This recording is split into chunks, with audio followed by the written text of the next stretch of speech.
Grounding is essential for electrical safety, providing a path for fault current to return to the source, tripping the overcurrent protection device, and minimizing the risk of electrical shock. The size of the ground rod required for an electrical service depends on several factors, including the size of the service, the type of grounding electrode system, and local electrical codes. For an 800 amp service, a common grounding practice involves using a 3/4 inch diameter ground rod. Ground rods must meet certain requirements to ensure effective grounding. They are typically made of copper-clad steel or stainless steel and must be at least 8 feet long. The National Electrical Code, or NEC, provides guidelines for grounding and bonding electrical systems.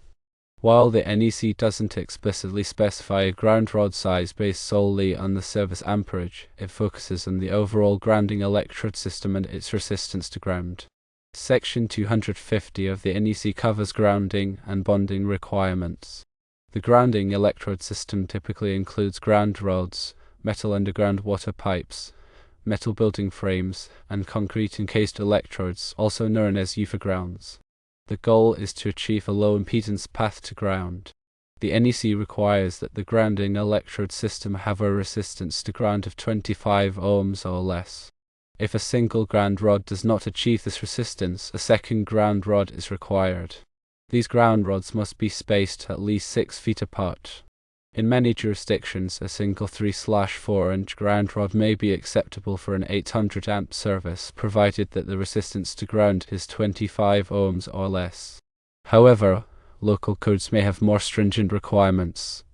It's crucial to consult with the local electrical inspector or authority having jurisdiction, also known as the AHJ, to ensure compliance with all applicable codes. Insulation of ground rods also matters. They should be driven into the ground vertically, if practicable, and to their full length. If rock bottom is encountered, the ground rod can be buried at an angle not more than 45 degrees from vertical or buried in a trench at least 30 inches deep. The connection between the grounding electrode conductor and the ground rod must be made with an approved connector. This connection should be accessible for inspection. The grounding electrode conductor, also known as the GC, connects the grounding electrode system to the service equipment. The size of the grounding electrode conductor is based on the size of the service entrance conductors, as specified in NEC Table 250.66. For example, if the service entrance conductors are larger than 1100 kcmil copper or 1750 kcmil aluminum, the grounding electrode conductor must be at least 3/0 copper or 250 kcmil aluminum. Proper grounding is crucial for the safe operation of electrical systems. It helps to protect against electrical shock, fire hazards, and equipment damage. If you're not familiar with electrical codes and practices, it's best to hire a qualified electrician to install or inspect your grounding system. Here's a breakdown of key considerations. Firstly, the NEC guidelines. Secondly, local electrical codes. Thirdly, ground rod installation. Fourthly, grounding electrode conductor size. And fifthly, the importance of professional consultation. The National Electrical Code provides the foundation for safe electrical installations. It's updated every 3 years, so it's important to use the latest edition. Local jurisdictions may adopt the NEC with amendments or have their own electrical codes. Always check with the local authority having jurisdiction to ensure compliance with all applicable codes. When installing ground rods, ensure they are driven deep enough into the ground to provide effective grounding. Use approved connectors to make secure connections between the grounding electrode conductor and the ground rods. The size of the grounding electrode conductor must be appropriate for the size of the service entrance conductors. Refer to NEC Table 250.66 to determine the correct size. If you're not comfortable working with electrical systems, it's always best to hire a qualified electrician. They have the knowledge and experience to ensure that your grounding system is installed correctly and safely. Regular inspections of your grounding system can help to identify any potential problems. Check for loose connections, corrosion, and damage to ground rods and conductors. Addressing these issues promptly can help to maintain the integrity of your grounding system and prevent electrical hazards. In summary, while a 3/4-inch ground rod is commonly used for an 800 amp service, it's essential to verify compliance with the NEC, local electrical codes, and resistance to ground requirements.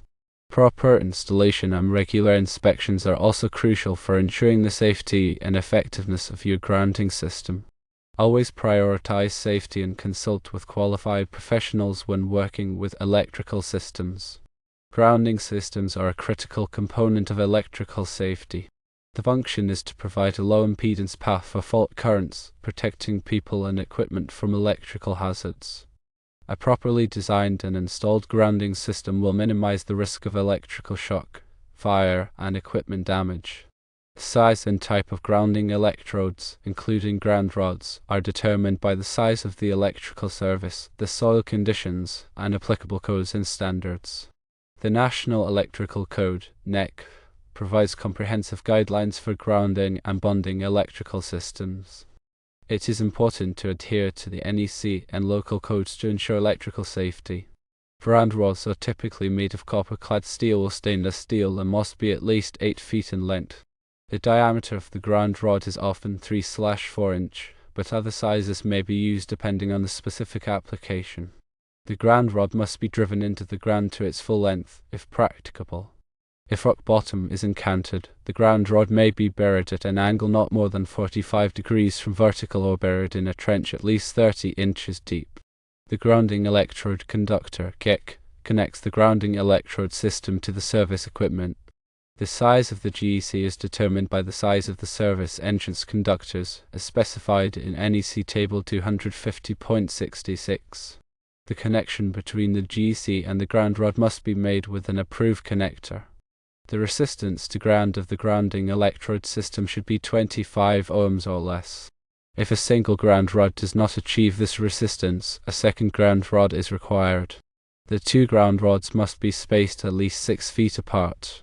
In addition to ground rods, other types of grounding electrodes may be used, such as metal underground water pipes, metal building frames, and concrete encased electrodes. These electrodes must meet specific requirements outlined in the NEC. Proper grounding is essential for the safe operation of electrical systems. It is important to consult with a qualified electrician to ensure that your grounding system is installed correctly and complies with all applicable codes and standards. Regular inspections of your grounding system can help to identify any potential problems. Check for loose connections, corrosion, and damage to ground rods and conductors. Addressing these issues promptly can help to maintain the integrity of your grounding system and prevent electrical hazards. The NEC specifies that the grounding electrode conductor GEC must be sized according to Table 250.66, based on the size of the service entrance conductors. This table provides the minimum size of the GEC for different sizes of service entrance conductors. For example, if the service entrance conductors are 4/0 American wire gauge, also known as AWG copper, the minimum size of the GEC is 2 AWG copper. The grounding electrode system should be tested to ensure that it has a resistance to ground of 25 ohms or less. This test can be performed using a ground resistance meter. If the resistance to ground is greater than 25 ohms, additional grounding electrodes may be required. The location of the ground rods is also important. They should be located where they are not likely to be damaged or disturbed. They should also be located where they will be in contact with moist soil. The grounding electrode system should be inspected regularly to ensure that it is in good condition. Check for loose connections, corrosion, and damage to ground rods and conductors. Any problems should be corrected promptly. Proper grounding is essential for the safe operation of electrical systems. It is important to consult with a qualified electrician to ensure that your grounding system is installed correctly and complies with all applicable codes and standards. The grounding system should be designed to provide a low impedance path for fault currents to return to the source. This will help to trip the overcurrent protection device and minimize the risk of electrical shock. The grounding system should also be designed to minimize voltage differences between different parts of the electrical system. This will help to prevent equipment damage and ensure the safe operation of sensitive electronic equipment. The grounding system should be installed in accordance with the manufacturer's instructions. This will help to ensure that the grounding system is installed correctly and will perform as intended. The grounding system should be tested after installation to ensure that it meets the requirements of the NEC and local codes. This test should be performed by a qualified electrician. The grounding system should be inspected regularly to ensure that it is in good condition. Any problems should be corrected promptly. Proper grounding is essential for the safe operation of electrical systems. It is important to consult with a qualified electrician to ensure that your grounding system is installed correctly and complies with all applicable codes and standards. It's essential to understand the role of ground rods in protecting against electrical hazards. The grounding system is designed to provide a safe path for fault currents, which can occur when there is a short circuit or other electrical fault. By providing a low impedance path to ground, the grounding system helps to quickly trip the overcurrent protection device, such as a circuit breaker or fuse, which interrupts the flow of electricity and prevents electrical shock or fire. The NEC provides detailed requirements for grounding and bonding electrical systems. These requirements are designed to ensure that electrical systems are installed safely and that they will function properly. It is important to be familiar with the NEC and to follow its requirements when installing or working on electrical systems. The grounding electrode system is a critical part of the overall electrical system. It is important to ensure that the grounding electrode system is properly designed, installed, and maintained. By following these guidelines, you can help to ensure the safety of your electrical system and protect yourself and others from electrical hazards. The grounding electrode system should be designed to provide a low impedance path for fault currents to return to the source. This will help to trip the overcurrent protection device and minimize the risk of electrical shock. The grounding electrode system should also be designed to minimize voltage differences between different parts of the electrical system.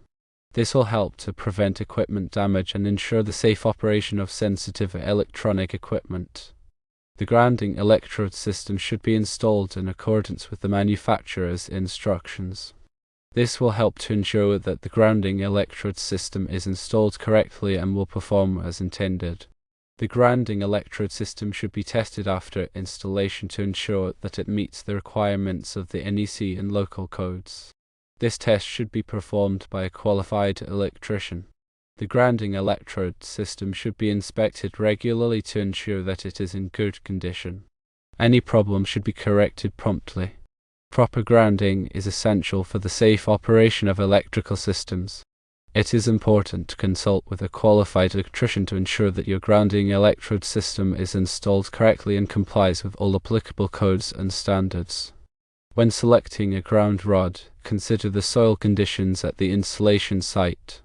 Some soils are more conductive than others, and this can affect the effectiveness of the grounding system.